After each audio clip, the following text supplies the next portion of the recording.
Niger. Moïse, soyez le bienvenu, bonjour.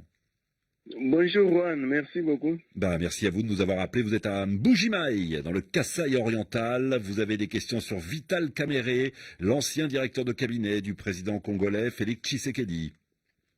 Exactement. C'est depuis le lundi qu'il a entamé une tournée politique dans la partie est de la RDC. J'ose croire que c'est à la demande du chef de l'État, son allié. Face à cela, j'aimerais savoir quel est le nouveau rôle de Vital Kamerhe sur la scène politique congolaise.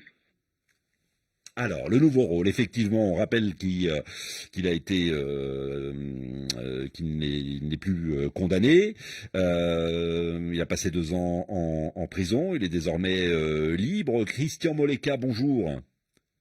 Bonjour. Merci d'être avec nous en direct de Kinshasa. Vous êtes analyste politique, coordinateur national de la DIPOL, la dynamique des politologues de la RDC. C'est vrai que pour la première fois depuis son acquittement, Vital Kamerhe est en tournée dans l'est du pays. Il a d'ailleurs tenu un meeting lundi soir à Goma devant des milliers de personnes. Concrètement, lui dit « Je suis porteur d'un message de paix du président Tshisekedi ». Mais quel est concrètement son nouveau rôle aujourd'hui à Vital Kamerhe ? Je crois qu'il a toujours le même rôle qu'il a joué en 2018 et essayer d'aider le président à capter l'électorat de l'Est. On le sait, le président de la République a construit son discours à l'Est sur le retour de la paix et beaucoup d'initiatives qui ont été mises en place, que ce soit le tas de siège ou même la coopération bilatérale avec l'UPDF ou l'IFC, le mécanisme régional de l'IAC qui vient, n'ont pas encore donné sur le terrain des résultats assez escomptés.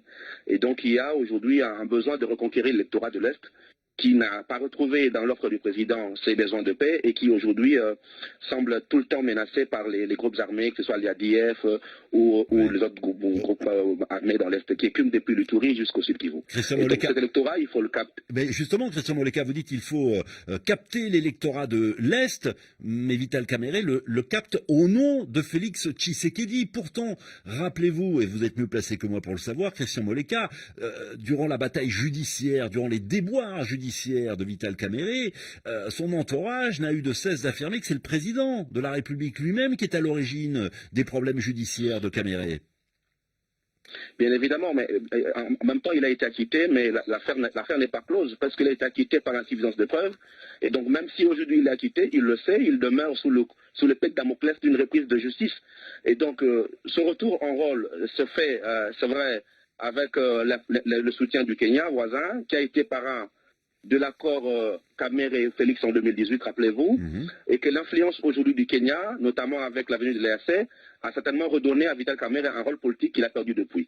Et donc, c'est une alliance nécessaire, un mal nécessaire pour l'instant pour le président. Et je crois que Kamerhe est enfin un animal politique, a compris qu'il ne peut aujourd'hui se séparer du président s'il veut garder sa liberté judiciaire parce que le dossier n'est pas totalement clos. Et donc, c'est une alliance qu'il faut beaucoup regarder avec de pincettes, mais pour l'instant, ça tient. En tout cas, nous sommes à 1 an de l'élection présidentielle. Vous parliez, Christian Moleka, de cet accord conclu en 2018, justement. Moïse, vous avez une question là-dessus? Oui, et pourquoi s'est-il à nouveau allié avec Félix Tshisekedi alors que ce dernier devait lui laisser la place à la présidentielle de 2023 selon l'accord de Nairobi? Effectivement, Christian Moleka, en 2018, Vital Kamerhe s'était désisté à la présidentielle en faveur de Félix Tshisekedi. En contrepartie, ce dernier s'était engagé à soutenir Vital Kamerhe en 2023. Visiblement, ce n'est pas le scénario qui se profile.